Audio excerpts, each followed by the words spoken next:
네, 오늘 함께 나누고 싶은 말씀은 옛 것과 새 것 사이에서라는 제목으로 말씀을 나누고 싶어요. 우리가 마가복음을 쭉 읽고 있는데요. 지난주에는 우리가 주께서 그 제자들 중에 세리였던 사람들을 부르고 또 그들과 함께 식탁을 나누는 것에 대하여 또 주변 사람들이 뭐라고 하는 그런 이야기들을 우리가 함께 읽었는데요. 오늘은 이제 그 이야기와 이어져서 예수님께서 제자들과 함께 계시는데 오늘 말씀에 보면 요한의 제자들, 그 다음에 바리새파의 제자들이 예수님께 와서 우리들은 금식하는데 왜 당신의 제자들은 금식하지 않습니까? 뭐 이렇게 가리킵니다. 지금 이 말하는 내용이 화법이 재밌습니다. 여기 나오는 사람들이 요한도 아니고 바리새파도 아니고 요한과 바리새파의 제자들이고 이 제자들이 예수님께 몰려와서 왜 당신의 제자들은 우리처럼 밥을 안 굶습니까? 이렇게 하는 거잖아요. 이게 이제 제 식으로 약간 싸가지 없게 얘기를 하면은 당신은 도대체 제자들한테 뭘 가르쳤어? 이런 거죠. 우리 선생님들은 우리한테 금식하는 법을 잘 가르쳤는데 당신은 도대체 제자들한테 뭘 어떻게 가르쳤길래 요 제자들이 금식도 안 합니까? 뭐 이러면서 이제 선생님한테 화를 내고 따져 묻는 게 되는 거죠. 그러면서 이제 예수님께서 왜 우리가 금식을 안 하는지에 대한 이제 당신의 입장을 정당화하시면서 세 가지의 이야기를 하십니다. 첫째는 지금은 내가 지금 이 제자들과 함께 머물러 있는 이 상황은 지금 신랑이 장가를 드는 상황과 비슷하다. 그러니 자기 친구 중에 한 명이 장가를 가서 지금 전부 다 혼인 잔치집에 모여 있는데 거기서 잔치집에서 금식을 하는 사람들은 없다. 장례식이면 혹시 모를까 결혼식장에 가가지고 밥을 굶고 하는 사람들은 없다. 뭐 이런 거죠. 그날은 먹고 마셔야 되는 거잖아요. 네, 우리 장인 어른도 저희 처남이 늦장가를 들어왔는데 그 권사님 댁 며느리를 보게 됐습니다. 그래서 이제 그 감리교에서 혼인 예배를 드리게 되는데 우리 장인 어른이 결사반대하는 거예요. 그래서 왜 결혼하는 건 좋은데 결혼식장을 교회 가면 안 된다는 거죠. 그래서 왜 그러시나 그랬더니 지금 내 친구들 이분이 굉장히 많은 그 친목회를 갖고 계시는데 이 사람들하고 술을 먹어야 되는데 예배당에서는 술을 먹을 수 없기 때문에 이건 안 된다. 결혼식장에 술이 없는 게 이게 잔치냐. 예수쟁이들은 이해할 수가 없다. 그래서 결국은 이제 타협을 본 게 예배는 여기서 하고 기독교인들은 교회에서 밥 먹고 술 드실 분들이 옆에 술집을 또 하나 마련해가지고 뭉창 몰려가가지고 이제 술을 드셨어요. 이게 뭐냐면 이게 잔치거든요. 잔치에 술이 없을 수는 없단 말이죠. 저는 이거 안타깝게 생각해요. 많이는 안 먹어도 한 잔 먹어야 될 것 같은데. 아무튼 이게 이제 그 문화였단 말이죠. 예. 그리고 여러분도 아시겠지만 기독교 문화 2000년 동안에 술 안 먹기 시작한 거는 100년도 안 됐습니다. 그것도 미국 쪽에 있는 소수 사람은 안 먹고 전 세계 예수쟁이들은 다 술 먹습니다. 그렇다고 해서 저를 술 먹자고 부르거나 뭐 제 앞에 와가지고 이제 진상을 부리면 혼납니다. 그렇긴 하지만은 기본적으로 이제 잔치는 먹고 마시고 춤추고 뭐 이런 거잖아요. 그게 이제 사실은 뭐가 나쁘겠습니까? 그러니까 그런 자리인데 거기서 어떻게 금식을 하느냐. 금식할 수 없다. 이렇게 얘기를 첫 번째 하셨고 이렇게만 끝낸 게 아니라 이 얘기를 좀 더 이렇게 보충하기 위해서 두 가지의 예를 드세요. 하나는 여기 나온 것처럼 옷을 짓는데 아주 낡은 그 옷에다가 생배 조각이라고 말하는 한 번도 지금 쓰임 받은 적이 없는 아주 신선한 칸 만든 아주 좋은 이 새로운 천을 거기다가 대지 않는다. 그렇게 되면 뭐가 되느냐? 그 옷이 찢어져 버린다. 그래서 원래 그 낡은 옷을 보완하기 위해서 그 생배를 댔는데 생배를 댄 것 때문에 옷 전체를 못 쓰게 만들어진다. 뭐 요즘 같은 포스트 모던에는 그것도 또 패션이라고 하고 다닐 수 있겠지만은 그 당시는 어려웠고요. 그 다음에 두 번째로 든 이야기가 포도주와 포도부대 얘기를 하죠. 그래서 낡은 포도부대에다가 새 포도주를 붓게 되면 이 낡은 포도주가 감당이 안 돼서 터져버린다. 그렇게 되면 결국은 술을 잘 담그려고 했던 그 포도 부대가 찢어지면서 땅바닥에 포도주가 쏟아지게 되니까 안 된다. 이런 얘기를 하세요. 첫째, 이 이야기는 굉장히 사실은 되게 굉장한 논쟁이 될 겁니다. 뒤에도 다음 주에는 이제 안식일 논쟁이 나오는데, 우리가 안식일 날 해야 될 1000년, 2000년 동안 늘 해오던 것에 대하여 조금만 그 이상한 일을 해도 낯설고, 특별히 교회는 아주 심각하죠. 교회에서 늘 해오던, 예전에 어떤 분 말씀 들으면, 오늘의 교회처럼 아주 그 80년대 혁신적이고 새로운 문화를 도입했던 그 교회도 목요 찬양은 굉장히 이렇게 오픈 스페이스에서 이렇게 열린 예배를 드렸는데 주일 낮 예배는 정통 예배를 드렸고, 거기에 강대상을 하영재 목사님 하신 얘기를 직접 들었는데 여기 가운데 있던 강대상을 이쪽으로 옮기자고 그랬더니 장로님들이 막 다 들고 난리를 쳐서 그걸 왜 여기 있던 거를 일로 옮기느냐. 그래서 지혜롭고 얄미운 한 목사님께서 꾀를 내셔가지고 매주 1cm씩 옮겼대요, 옆으로. 그러니까 이게 보였는지 안 보이는지 모르게 계속 옮기다 보니까 한 몇 년 지났더니 저기가 있는, 이게 얼마나, 그러니까 여기 왼쪽으로 옮기는데 4년 걸렸던가 뭔가 그랬다는 거예요. 그러니까 이 변화라는 게 0.1cm씩 옆으로 가는 거는 용납이 되지만 그 다음날 턱 갖다 놓는 거, 이거 안 되는 거죠. 이게 이제 그 보수적인 것이 사실 그런 면에서 종교는 상당히 보수적인 특성이 어디나 다 있습니다. 그런데, 우리가 아는 것처럼 이스라엘은 금식을 자주 하는 종교였고, 조금 더 급진적으로 예수를 잘 믿어보려고 열성하던 사람들은 매주 목요일마다 금식을 했다는 거죠. 그러니까 금식을 하는 건 기본이고, 금식을 얼마나 자주 하느냐가 신앙의 어떤 그 영성의 척도같이 되어진 시대인데, 지금 요 예수쟁이들은 하던 것도 안 하는 거죠. 하던 것에서 더 해도 시원찮을 판인데, 하는 것 자체를 없애버리는 거잖아요.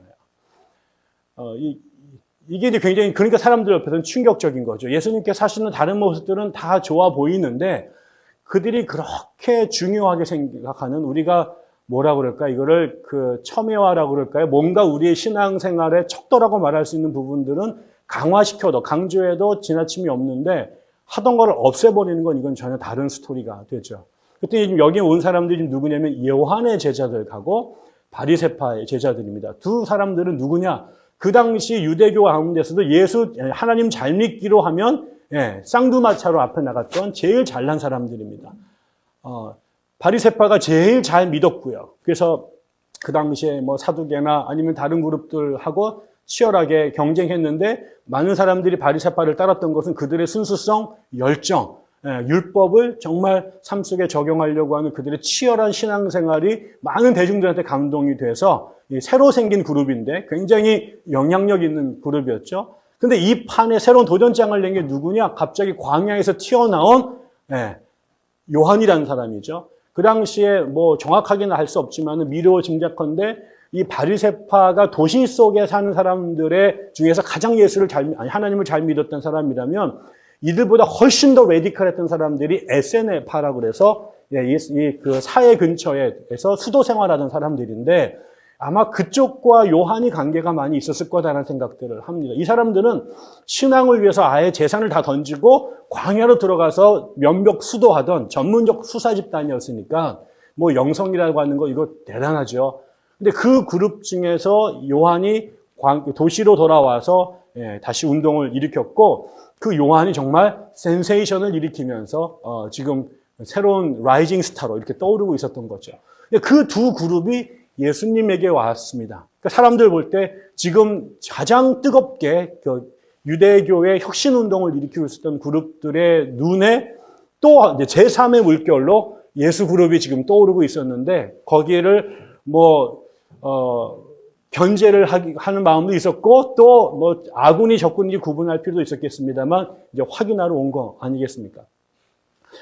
근데 왔는데 보니까 하나님은 잘 믿는다고 생각해서 왔는데 턱 걸리는 게 금식을 안 하는 거죠. 이게 금식을 하느냐 안 하느냐의 문제가 여러분한테 전혀 이렇게 도전이 안 되는 것 같은데, 이게 이제 우리하고는 지금 너무나 이쪽 문화가 멀었기 때문에 우리는 우리 버전으로 하면 뭐가 될까요? 저를 제일 괴롭히는 문제는, 네가 교회 개척했다며. 첫 번째 문제가 새벽 기도 드려 이거죠.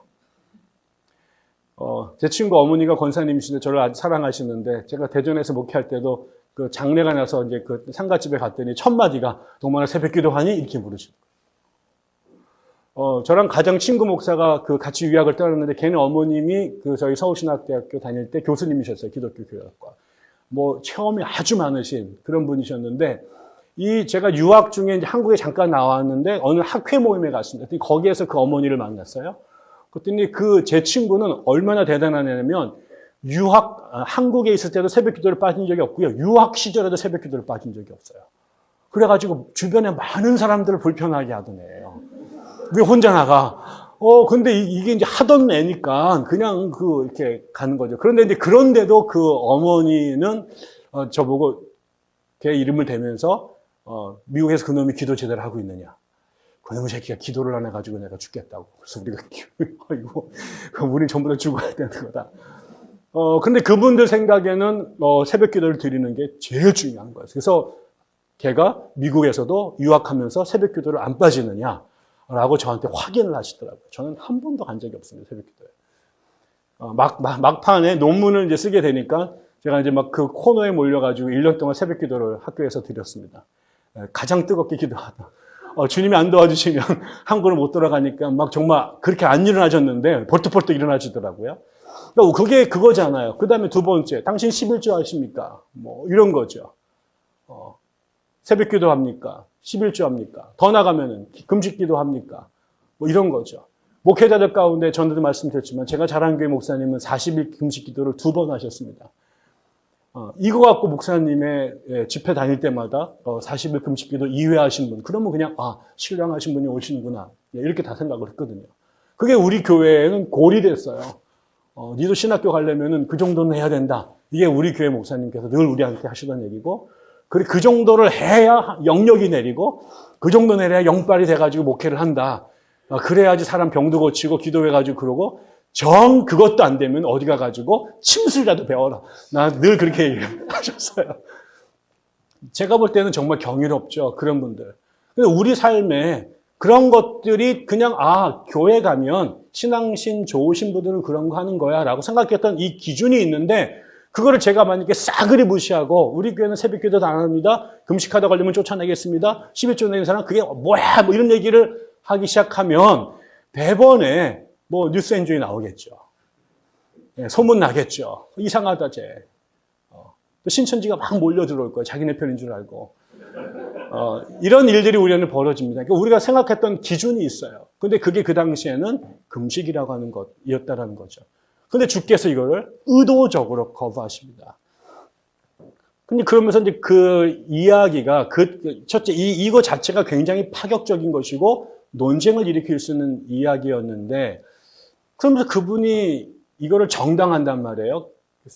금식을 하지 말아야 된다는 얘기는 안 하지만 지금은 금식할 수가 없다라고 떳떳하게 얘기를 하시면서 말씀하신 것처럼 결혼식 얘기, 그 다음에 생배 조각 얘기, 그리고 포도주 얘기를 하세요.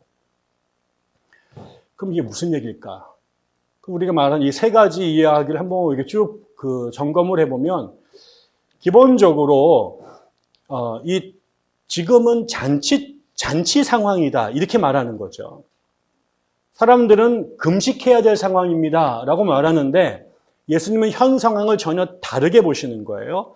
지금 예수님의 공동체, 예수님과 더불어서 그 앞에 지금 레위인이, 죄인이니, 병자니 이런 사람들이 지금 예수의 식탁 공동체를 이루면서 예수의 공동체를 만들어 가는데, 이 상황을 다른 사람들은 지금 현 상황이 금식해야 될 상황입니다 라고 말하는데, 예수는 우리 공동체는 지금 금식하는 상황이 아니라 혼인잔치를 하는 상황입니다 라고 다르게 해석을 하는 거예요. 예수님이 운동을 일으켰어요. 거기에 다시 반복해 말합니다. 온갖 각종 병든 사람들, 각종 귀신 들린 사람들, 온갖 사회 문제와 사회에서 소외됐던 사람들, 사람으로 취급지 않았던 세리, 죄인, 병자, 귀신 들린 사람들이 온통 예수의 집에 몰려 있어요. 밖에 보니까 이거 무슨 정신병 같고 무슨 뭐 요양원 같고 아니면 무슨 삼천교육대 모여 있는 말도 안 되는 집단 같은데 그 상황이 밖에서 그러니까는 왜 죄인들하고 밥 먹습니까? 왜 저 사람들하고 어울립니까? 라고 얘기한단 말이에요. 그리고 거기서 흥청망청 먹고 마신단 말이죠. 나중에 예수님을 사람들이 뭐라고 말합니까? 먹기를 탐하고 마시기를 즐겨한다.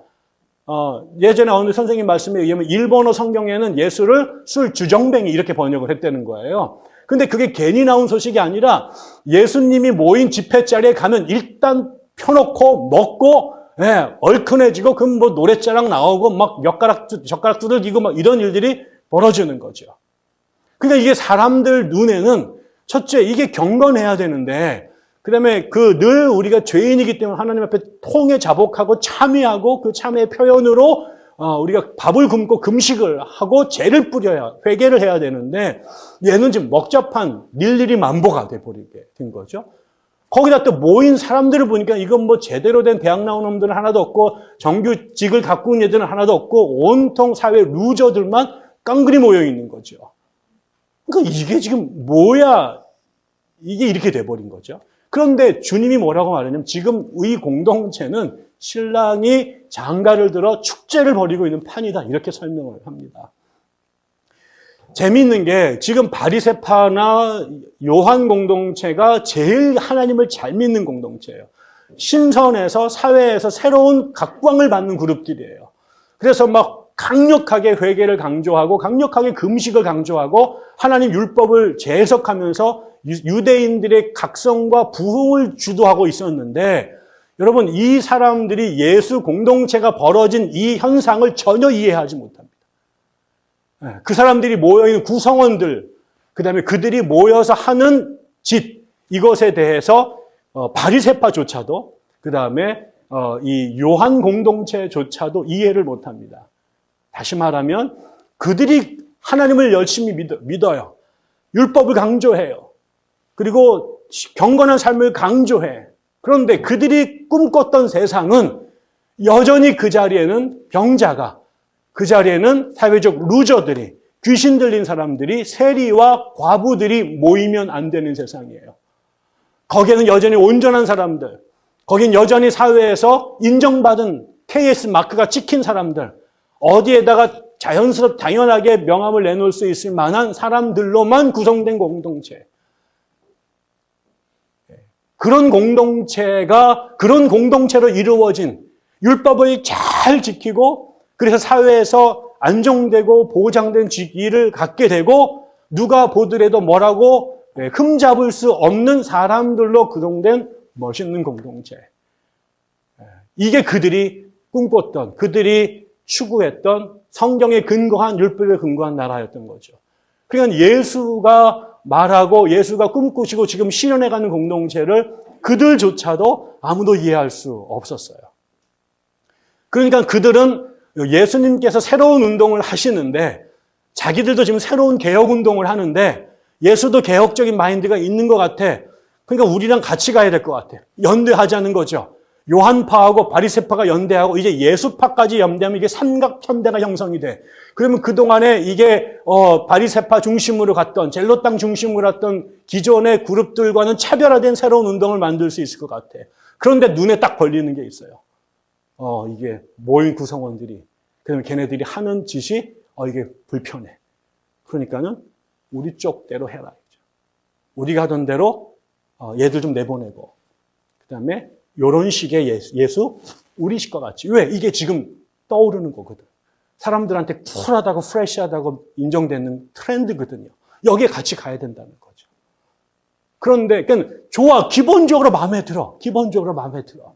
그런데 같이 하기에는 불편한 점이 있어. 너무 갔어. 그러니까 요건 도려냅시다. 그런데 그 세상이 그들이 꿈꾸는 그 세상이 예수가 꿈꾸는 세상이 아니에요. 예수님은 그러면서 뭐라고 말하냐면 나는 생배 조각, 너희들은 헌옷. 나는 새 포도주, 너희들은 낡은 부대. 같이 만날 것 같지 않아? 모양으로는. 근데 만나면은 둘 다 망해. 다시 말하면 난 너희들과 같이 안 가. 너희들이 가는 거 하나님의 나라 아니야. 비슷하지?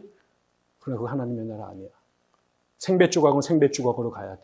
새옷과 가야 돼. 내 포도주를 불려면 새로운 부대를 만들어야 돼. 나 요한하고 같이 안 가. 바리새파랑 같이 안 가. 왜? 너희들은 지금 잔치가 벌어질 판에 재물을 붓고 다시 이 잔치, 혼인잔치집을 장례식으로 만들려고 그래요. 그러면 예수가 당신의 공동체를 왜 통회하면서 금식하는 공동체가 아니라 신랑이 장가가는 혼인 공동체를 만들었을까요? 신랑이 함께 있는 동안에는 친구들이 절대로 금식하지 않는다. 신랑이 친구와 함께 있을 때는 같이 먹고 마시면서 기뻐한다. 그러나 금식할 때가 온다. 언제? 신랑을 빼앗길 때, 친구를 잃어버렸어요. 그때는 우리가 울고불고 할 수 있어요. 그러나 그가 우리와 함께 있는 그 자리, 그래서 그 혼인잔치가 벌어질 때 우리가 해야 될 자연스러운 반응은 먹고 마시고 즐거워하는 거야. 그런데 그러면 이 주님이 지금 말하는 이 혼인잔치, 그게 지금 주님 안에서 벌어지고 있는 그분의 현상이거든요. 그분의 잔치가 뭡니까? 왜 기뻐합니까? 이 혼인잔치에 모두가 다 초청했거든요. 네, 모든 이웃들이 함께 와서 기뻐해요.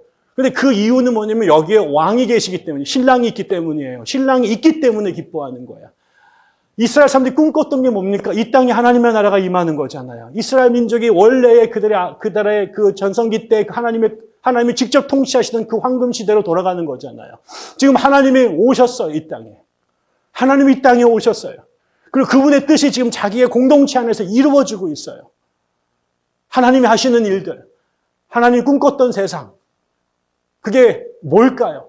하나님이 처음 천지를 창조하셨을 때 세상을 지으셨어요. 그리고 너무너무 좋았어요. 사람들을 만들었어요. 그리고 정말 좋았어요. 참 기뻤어요. 그 사람들이 함께 어울려 뛰노는 세상 보면서 기뻤어요. 거기에는 큰 나무도 있고 작은 나무도 있어요. 해와 달이 있고 작은 별들도 있어요. 아담과 하와도 있지만 이름도 등장하지 않는 수많은 그들보다 못한 사람들도 있었어요. 가인도 있고 아벨도 있어요. 근데 그들이 함께 먹고 뛰놀았어요. 아까 혜성 형제가 기도한 것처럼 사자하고 어린 양이 함께 뛰노는 세상이었어요. 하나님 너무 기뻐하셨어요. 마지막에 꿈꾸는 세상이 있어요. 하나님 꿈꾸시는 세상. 그거를 이사야에게 환상을 보셨죠. 그게 바로 그 세상이에요. 처음 에덴을 지으시고 보셨던 그 세상. 거기엔 정당도 없어요. 거긴 갑과 을도 없어요. 거기에는 미투를 해야 될 이유도 없는 세상이에요. 오히려 그 약자들이 대접받고 존중받아서 누구에 의해서? 강하고 힘 있는 사람들에 의해서 같이 있는 거죠. 아버지가 어린 자기 새끼들을 돌보듯이 그 자기 몸도 가누지 못하는 아이를 학대하는 부모는 없어요. 힘센 엄마가 얘를 학대하는 게 아니라 돌보죠. 이 아이가 자기 스스로 자랄 때까지 최선을 다해서 온 힘을 다해서 돌보죠. 내가 공부해서 일자리를 얻고 돈을 번 것 같다 전부 다 이 아이에게 쏟아붓죠. 이 아이가 제대로 된 성인으로 자랄 수 있을 때까지 그 책임을 다하는 거잖아요. 하나님이 우리를 지으셨던 세상이 그런 거예요. 당신이 지어놓고 갑질하기 위해서 형제를 만든 게 아니라 이 불확실한 자기랑 비슷한데 내 유전자를 갖고 태어났는데 불확실해, 부족해, 연약해, 맨날 자빠져, 곁길로 가, 딴짓거리해. 그 녀석들을 돌봐서 이것들이 올바른 세상을 살아가도록 하는 게 하나님의 팔자예요. 그분이 하신 인류의 역사라고 하는 거는 얘들 잘 키워가지고 덕 보려고 한 게 아니라 요 불완전한 아이들이 제대로 살아가기 위해서 하나님 당신의 온 우주를 동원해서 심지어는 하다 안 되니 자기의 독생자까지 들여서 이것들을 살려내고 건져내는 게 하나님이 존재하시는 이유예요. 우리가 찬양 돌려봤자 그 찬양이 뭐가 되겠습니까? 애가 와가지고 나중에 돈 벌어가지고 부모님한테 용돈 지고 다 쓰고 빨간 내복 하나 갖다 주면 그거 갖고 찔찔 울고 좋아하는데 그게 사실은 뭐가 되겠어요? 내가 갖다 쏟아 부은 돈에 비하면 그걸로 이게 빨간 내복 하나로 퉁쳐지겠습니까? 근데 그거 갖고 기뻐하시는 거죠. 그거를 위한 거 아니잖아요. 우리가 하나님 앞에 반응한다라고 하는 건 기껏해야 평생 울고 먹고 속 다 쓰려가지고 간경화 만들어 놓고 난 다음에 빨간 내복 하나 갖다 주는 거예요. 이게 우리가 하나님께 드리는 예배라고 하는 짓이에요. 그것 때문에 하실까? 그렇지 않잖아요. 내가 이 아이를 키운 목적이 그 빨간 내복 때문에 그런 거 아니잖아요. 하나님이 그렇게 사셨죠. 그러니까 우리에게도 그렇게 사시기를 원하는 거죠. 그러니까 그 세상이, 그 망가진 세상이 다시 사자와 어린 양이 함께 뛰놀고, 아담과 이브가 화해하고, 가인과 아벨이 다시 한자리에 모이는 모습을 하나님이 보고 싶어서 그게 구속사라고 하는 역사의 과정 아니에요. 그러니까 나중에 하나님 꿈꾸시는 세상이 새 땅과 새 하늘이 이 땅에 이루어질 때 요한계시를 꿈꾸는 곳이 거기엔 더 이상 눈물도 없고 거기엔 더 이상 고통도 없고 한숨이 없어. 근데 왜 우리가 울고 왜 우리가 싸우고 왜 우리가 고통스러울까? 언제 여러분 제일 고통스러우세요? 여러분을 힘들게 하고 여러분의 다리에 힘을 빠지게 하고 살아갈 희망을 잃어버리게 만드는 일이 뭘까요? 여러분이 언제 제일 괴로우세요? 여러분이 언제 제일 괴로우세요? 물론 돈을 잃어버릴 때도 열받죠. 직업을 잃어도 죽을 것 같죠. 그런데 그거보다 더 힘든 거는 내 새끼가 집을 떠나고 내가 부모에게 전화할 수 없게 되고 형제들과 같이 명절날 같이 밥을 먹을 수 없게 되는 관계가 됐을 때, 내가 가장 사랑했던 친구가 내 곁을 떠날 때, 내가 사랑했던 사람이 더 이상 내 옆에 존재하지 않을 때, 돈을 잃은 것보다, 직업을 잃은 것보다, 물론 건물 하나 날아가고 통장이 앵꼬가 나면 속상하고 죽을 것 같지만 그것 다시 살아갈 수 있죠. 그러나 더 큰 게 뭘까요? 우리를 언제 가슴 찢어놓게 만들까? 성경에 보면은 그 이야기를 누가복음 15장에 보면 세 가지 잃어버린 이야기가 나옵니다. 하나는 아들을 잃어버린 거, 하나는 작은 동전 하나 잃어버린 거, 하나는 100마리 양 중에서 한 마리 잃어버린 거. 근데 잃어버려요. 그런데 이 잃어버린 것을 그냥 잃어버렸다고 넘어가지 않아요. 아버지는 아들이 돌아올 때까지 기다려요. 목동은 그 한 마리, 제일 큰 통실한 그 양이 아니에요. 거기 보면 양, 어린 양, 한국말로 번역하면 양새끼, 조그만 거, 어디도 쓸데없는 거, 요거 하나예요. 나간 아들도 잘 똑바로 부모님 말 잘 듣고 제대로 큰 첫째 아들이 아니라 날 때부터 유전자가 뭐가 섞여 들어갔는지 속 바가지 새끼고 싸가지 진짜 없었던, 그냥 갖다 확 어저 쓰레기통에 집어 던져버리고 싶은 요놈의 새끼가 집 튀어나갔거든요. 부모님 살아계신다 와가지고 그 유산 내놓으라고 말하는 그 정말 이 땅에 싸가지 없는 놈이 존재하는 그 마지막 존재 같은 놈이 그 놈인데, 그 놈이 집 나갔는데 아버지가 잠을 못 주무세요. 99마리의 양이 있는데 한 마리가 잃어버렸어요. 그런데 목동이 99마리를 뒤에 두고 그 한 마리를 찾아 숲을 헤매고 돌아다녀요. 동전 하나 드라크마 잃어버렸어요. 달란트도 아니에요. 그 동전 하나 찾겠다고 집에 있는 가구를 다 들쳐놔요. 그리고 여러분, 이 이야기가 어떻게 됩니까? 찾죠. 다시 잃어버린 아들이 집으로 돌아와요. 잃어버렸던 양이 다시 양 우리로 돌아와요. 그리고 잃어버렸던 동전을 다시 찾아요. 그러고 나서 반응이 뭡니까? 이 세 이야기의 공통점은 그 다음에 잔치를 벌입니다. 큰 게 돌아온 게 아니에요. 제일 큰 거, 송아지 몇 마리 잃어버린 거 아니라 그냥 어디 죽어서 버려도 그거 그냥 똥 밟았다 생각하고 잃어버릴 수 있는 것들이야. 그게 아들 탕자고 그게 잃어버린 한 마리 어린 양이고 잃어버린 한 드라크마야. 근데 그게 돌아왔더니 무슨 일을 하냐면 친구들을, 동네 사람들을 다 불러서 찾은 양값보다 몇십 배 비싼, 찾은 드라크마보다 훨씬 비싼 잔치를 벌이고 놀아요. 예수님의 공동체가 뭐예요? 예수님이 이 땅에 오신 것이 뭐예요? 의사가 왜 왔어요? 병든 자를 찾으러, 잃어버린 어린 양을 찾으러, 잃어버린 아들을 찾으러, 잃어버린 드라크마를 찾으러 오신 거예요. 세상 사람들이 율법의 근거에서 같은 피를 갖고 같은 하나님의 민족임에도 불구하고 그들의 율법에 의해서, 그들의 지역과 당파에 의해서, 그들이 갖고 있는 계급과 그 다음에 갖고 있는 권력과 재산의 차이에 의해서 끊임없이 배제하고 그래서 그거를 죄인으로 저주받은 자로 그래서 그들의 공동체가 아니라 성 밖으로 사람이 살 수 없는 곳으로 쫓아냈던 수많은 사람들. 너는 세리니까, 너는 가늠한 여자니까, 너는 거지니까, 너는 문둥이병자니까, 너는 이방 민족이니까, 넌 피가 들어오니까. 쫓아냈던 수많은 사람들. 그래서 그 사회에서 얼굴 들고 살 수 없었던 사람들. 던지는 돌 다 받아야 되고 뱉는 침 다 맞아야 되고 뽑아내는 모든 저주를 받아야 했던 그 사람들이 예수가 모인 그 자리에 하나씩 불려온 거죠. 예수가 사람들이 천대하던 그 사람들을 의도적으로 가서 가늠한 여인을 끌고 오고 세관에 앉아있는 레위를 끌고 오고 문둥병 걸린 사람들을 끌고 오고 또 그들을 예수를 향해 마지막 희망을 갖고 몰려 들어온 사람들을 가로막는 제자들을 제끼고 그들을 자기의 식탁 안으로 불러 모으죠. 거기에 탕자가 있었고요. 거기에 9마리 중에 잃어버린 1마리 어린 양이 있었고요. 그들은 또 다른 형태의 잃어버린 드라크마였어요. 어떻게 잔치를 벌여요? 죽은 아들이 돌아왔는데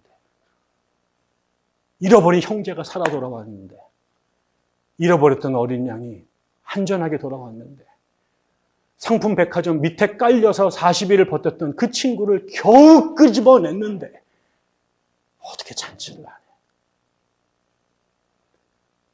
예수가 계신 곳이 예수 자체로 그것 자체로도 우리에게 너무나 감격스러운 일이지만 그분이 이 땅에 하나님의 왕으로 하나님의 나라의 주인으로 오셔서 그분이 당신의 세상을 만드신 그 자리에 하나님께서 처음 이 세상을 지으시면서 기뻐하셨던 그 자리.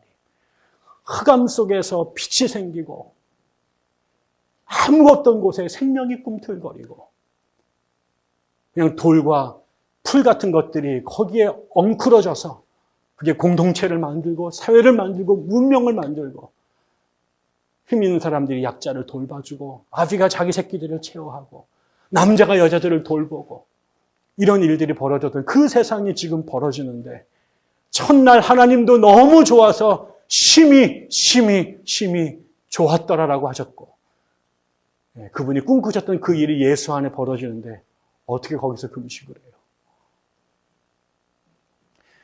저는 그런 교회 왜 교회 다닙니까? 왜 예수 믿습니까? 왜 또 목회합니까? 저는 이 꿈을 포기할 수가 없어요. 저는 이 꿈을 포기할 수가 없어요. 우리 안에 주님이 계셔서 우리 안에 만유의 주가 되시고 만병을 통치하시는 분이고 모든 귀신들을 때려잡으시는 해병 중에 해병이신 주님이 계신 이 곳에 세상에 수많은 루저들이 수많은 어린 양들이 수많은 잃어버린 어린 양들 수많은 탕자들 수많은 잃어버린 드라크마들이 여기로 와서 여기에서 예수 안에서 회복되는 거죠. 레위가 돌아왔는데 여기서 다시 레위짓 했을까요? 문둥병자가 들어왔는데 다시 문둥병자로 살았을까요? 세상에서 못된 짓 온갖 다 하던 것들이 여기서 또 그랬을까요? 그렇지 않아요. 이분들이 예수를 만나요. 예수를 만나서 귀신들이 나가요. 병들이 쫓겨나요. 삶이 뜯어 고쳐져요. 세상의 모든 사람들이 포기했던 사람들, 도무지 미래가 없었다고 했던 사람들, 우리는 감당할 수 없어서 사회가 그들을 감당할 수 없어서 할 수 있었거든 세상 밖으로 던져버려서 격리시키고 진입을 차단하도록 장벽을 세우는 것이었는데 그 변할 수 없던 사람들이 예수를 만나니 예수 안에서 그들이 돌아와서 고쳐지고 재창조되고 재구성되고 다시 모든 삶을 지우고 다시 리스타트할 수 있도록 출발점을 다시 만들어 놓은 세상은 운동장이 기울어졌지만 여기 왔더니 그들을 위해 또 다른 운동장을 기울게 하시는 하나님 나라를 바라보면서 우리 안에 그들이 돌아온 것 때문에 그들이 고쳐지는 것 때문에 여기 하나님의 나라가 회복되는 것 때문에 맨날 잔치판을 벌이는 거죠. 맨날 잔치판을 벌이는 거죠. 그러나 그분을 잃어버리면 우리는 다시 금식해야 됩니다. 우리는 다시 슬퍼하고 통회해야 됩니다. 주님 없는 세상, 거기는 매일 장례식일 것입니다. 그러나 주님이 계시는 세상, 그분이 일하시는 세상, 그분 때문에 회복되는 세상은 매일 잔치죠. 우리가 왜 천국을 꿈꿉니까? 왜 우리가 새 예루살렘과 새 땅을 꿈꿉니까? 왜 우리가 주의 재림을 앙망합니까? 왜 우리가 성령의 임재를 꿈꿉니까? 금식하려고요? 너 왜 잔치하려고요? 신명나게 놀라고요. 신명나게 놀라고요. 저는 우리 교회가 그 신명나는 그 잔치판이 매주마다 일어났으면 좋겠습니다. 기도하겠습니다. 하나님 아버지, 신랑을 보내주셔서 감사합니다. 우리에게 하나님의 아들을 우리의 신랑으로 보내주시니 우리가 10명이나 잔치하게 됩니다. 그런 줄만 알았는데 그 신랑 곁으로 세상이 쫓아보냈던 하나님의 잃어버린 자식들이 돌아오니 하나님 이 또한 얼마나 좋은지요. 세상은 자신들만을 나라를 위해서 하나님의 백성들 가운데 부서지고 망가지고 힘없는 것들을 뽑아 곤란해 속간에 세상 보이지 않는 뒷곁으로 갖다 버려두었는데 다시는 우리들 안으로 곁으로 다가오지 못하도록 담벼락을 수없이 쌓아 올리고 병조각을 깨 그 위에 철조망으로 둘러버렸는데 하나님께서 그 담을 허시고 그들을 다시 불러 모으셨습니다. 그래서 주님 기뻐하셨습니다. 그들이 변화되고 잃어버린 자들이 살아나고 구원받고 생명 얻어 하나님 나라 백성으로 당당하게 한 자리 차지하게 되었습니다. 하나님 그 일이 우리에게도 벌어지게 도와 주옵소서. 우리가 재주 있어서 그것 돈으로도 권력으로도 아무것도 안 되지만 왕 대신 신랑 대신 당신이 우리 가운데 계셔서 일하시면 당신이 그런 세상 만드실 줄로 믿사오니 그 현장이 백향나무 되게 허락해 주옵소서. 매일 우리 안에 돌아온 탕자를 맞이하며 살아 돌아온 어린 양을 맞이하며 감당할 수 없어서 울며 춤추며 노래하며 함께 잔을 기울이는 그 아름다운 세상이 매주 매순간 백향나무의 삶이 될 수 있도록 축복해 주시옵고 이 세상이 대한민국에 존재하는 모든 교회로 이 땅에 존재하는 모든 하나님의 십자가 밑에 공동체로 확산될 수 있도록 그리고 빠른 속기 내에 이 땅 전체가 그런 하나님의 나라로 구원되고 회복될 수 있도록 주여 자비를 베풀어 주옵소서. 예수 이름으로 감사하며 기도드립니다. 아멘.